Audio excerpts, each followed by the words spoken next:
Leo tena ni tarehe 25.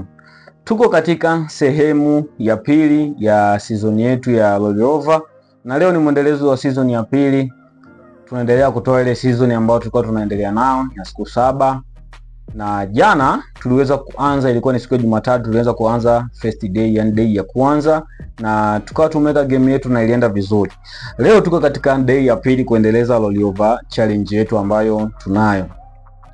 Kama ni mara yako ya kwanza unapita katika channel ya Mkwanja Odds Win, hakikisha una subscribe, una share, una like and comment. Na kama ufahamu, channel hii ni mahususi kujihusisha na swala zima la betting hapa Tanzania. Tunatoa prediction, tunatoa elimu kuhusiana na swala zima la betting. Ni vyema zaidi ukaweza kujiunga kwenye magrupu yangu, kiwepo ni WhatsApp channel pamoja na YouTube channel. Na linki iko katika description ya channel hii ya Mkwanja Odds Win hapa YouTube. Ukibonyeza pale kwenye description utaona channel link ambayo itakupeleka moja kwa moja katika WhatsApp channel. Na hongereni watu jana ambao mmeweza kufanikisha vizuri katika tarehe 24 ya rollover ya first day, yani rollover ya kwanza ambao tulianza nayo. Nadhani watu ambao wameweza kufuatilia video ya jana niweza kuongelea rollover hii ikoje na inafanyaje kazi na tunafanyaje na tunaendelea vipi. Katika zile game ambazo niweza kuziweka jana, kulikuwa kuna bet slip ya kwanza kabisa ambayo ilikuwa ni moja ya rollover. Tuliweza kuweka zilikuwa na game mbili. Game yetu ya kwanza ilikuwa ni World Cup 2026 qualification. Game yetu ya kwanza ilikuwa ni World Cup 2026 qualification Africa, inaikuwa na game ya Guinea Bissau vs Burkina Faso. Na mimi nikaanza nikatoa double chance aweze kushinda Burkina Faso, ashinde au a draw, na odds ilikuwa 1.35. Game hii niliweza kuiangalia kwa kuangalia vigezo vifuatavyo. Kwanza kabisa niliangalia game ya Burkina Faso iliyopita. Burkina Faso aliweza kushinda katika kipindi cha kwanza akiwa anaongoza goli 2.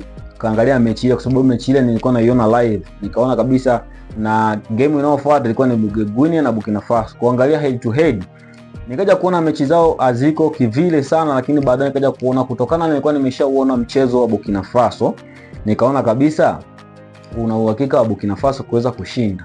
Lakini sikutaka kumpa kushinda, lengo letu kushinda ilikuwa na odds 2 na point 2 ya 2 kama sikose, 2 ya 2 2 ya 4, kitu kama hicho. Na nikaona niweze kumfuata Burkina Faso kumpa ashinde au a draw, yani ni mlinde, japokuwa nilikuwa najua kabisa na uhakika wa kushinda, lakini nikampa nikamlinda, nikamwambia ashinde au a draw, kwamba ashinde a draw nikampa, na ilikuwa na odds 1.35. Na game ile iliweza kuisha vizuri. Iliisha Burkina Faso alifunga goli la kwanza, baadaye akachomolewa na Guinea. Game ikaisha kipindi cha kwanza 1-1, baadaye Burkina Faso akaja kaongeza goli la pili. Kwa hiyo game nzima iliweza kuisha kwa 1-2. Game hiyo ikaenda poa. Na game ya pili ambayo ilikuwa katika hiyo bet slip ilikuwa ni game ya Egypt Cup. Ilikuwa na game ya El Gaish vs Al Ahly Cairo. Na game hii nikaomba over 6.5 kona na odds ilikuwa 1.17. Kwa nini niliomba over 6.5 kona? Ukiangalia head to head kati ya El Gaish pamoja na Al Ahly Cairo, hawa mara nyingi walikuwa wakikutana, kona huwa lazima zipatikane kuanzia 7 na kuendelea.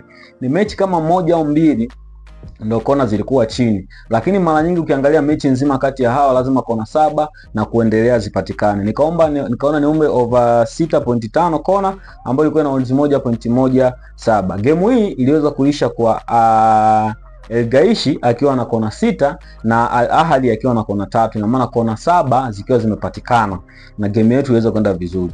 Total ya odds zetu tulipokuwa tunasema kabisa tunaenda na 1.50 odds ambazo tutakuwa tunatembea nazo ni 1.50, na tukaweza kupata hizo odds 1.50 1.579 ambayo tukawa tumestake shilingi 100,000. Baada ya mechi nzima kuisha tukawa tumewini shilingi 100,000 na 57,950. Hiyo ndio ilikuwa rollover ya day ya kwanza tulioenda nayo. Na kama ni mara yako ya kwanza, hakikisha unaangalia ile video ya kwanza kwa sababu ina maelezo mengi sana yanayohusiana na hii rollover ikoje, inaendeshwa vipi, sheria zake, kipi tuzingatie, kipi tuache. Hakikisha unaiangalia hiyo video. Na tukija katika game yetu au bet slip yetu ya leo, siku ya pili, rollover challenge day 2. Rollover challenge day 2 yenyewe tumeweka leo pia game 2. Tukianza na game ya kwanza kabisa ni World Cup 2026 qualification South Africa. Game hii tumeweka Bolivia vs Uruguay. Bolivia vs Uruguay nimeamua kutoa double chance. Japokuwa naona na asilimia kadhaa za Uruguay kushinda, nimeamua kutoa double chance aweze kushinda yoyote, na tusubirie matokeo tuone rollover yetu itakuwa salama au la. Na odds ni 1.394. hiyo ni game ya kwanza katika bet slip yetu hiyo, na game ya pili itakuwa ni World Cup 2026 qualification South Africa, na game yetu ni Benin vs South Africa. Sisi tumba over 1 goals kwenye mabano, over 1 goals ya kwenye mabano, na total odds ziko 1.608, na tumestake ile faida ambayo tulipata jana. Tulikuwa tumestake shilingi 1,157,950. Tunaendeleza rollover, lengo ni kufika 1 million, yani 1.7 million ndani ya 7 days. Kwa hiyo hakikisha tu una subscribe, hakikisha una comment hapo chini, hakikisha una like. Tuko katika challenge ya rollover challenge, na leo tuko katika day ya pili.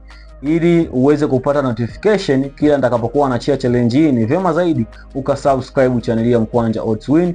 Tukutane hapo baadaye katika video au content nyingine inayohusiana na swala zima la betting. Good luck.